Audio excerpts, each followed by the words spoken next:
এক শিয়াল হলো একদিন একটা খরগোশ শিকার করছে, বুঝছেন? अच्छा এখন বনে হলো একটা পুংটা বাঘা ছিল। হে বাঘ হে খরগোশ মনে করেন কাইরা করে নিয়ে খেয়াল আইছে। শিয়ালের তো 100 রাগ হয়ে গেছে, কিরে মাদার আমার খরগোশ নিয়ে খেয়াল আইলো। শিয়াল তো মনে করেন আর কিছু কুয়ে পারতেছে না, ও হলো বাঘ বনের রাজা। শিয়াল দূর পেরে দূরে গেছে, দূরে যায় হেরে কইতেছে বাঘ একদিন তোর আমি মারমুই, বুঝছেন? এই কথা কওয়ার পরে এখন বাঘ তো মনে করেন ওটা রামলে নেয় নাই। বাঘ মনে করতেছে ও হাল্লা হইলো পাতি হিয়াল, ও কি আমার ঘুরে পারবো নাকি? ও খরগোশ মরগোশ খায়া মনে করেন কেলায় ঘুম দিছে। যাই হোক, কয়দিন পরে এরকম এক গাছতলা, বুঝছেন, বাঘ হইলো দুপুর বেলা ঘুম পাড়তেছে, দেদা আসছে। अच्छा শিয়াল আবার দূর দিয়ে যাইতেছে, দেখছে যে বাঘ তো হুয়ে রয়েছে, ও তো পাইছে চান্স।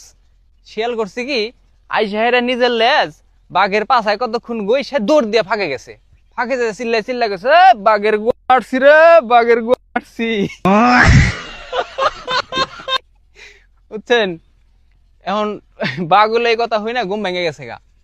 ঘুম ভাঙ্গার পরে কয় হাসাই কি হালাই আমার ঘুমাইলো, এটা একটা কাম হইলো। এখন বাঘ তো মনে করেন রাইগে রুগে আর দিছে দাবরানি, দাবড়াইতে দাবড়াইতে মনে করেন নিয়ে গেছে এক গ্রামের ভিতরে।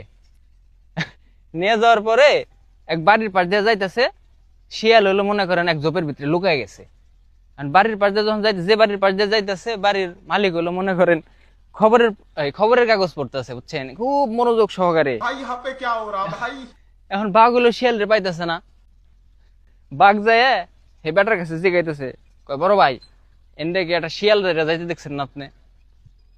এখন বেটা পত্রিকার থেকে মুকুটায় কইতেছে, কয় কে শিয়াল কি তোমার মারছে? বাঘ তো এই কথা হই না, কয় কয় ভাই শিয়াল আমার মারছে, এটা পত্রিকায় হয়েছে।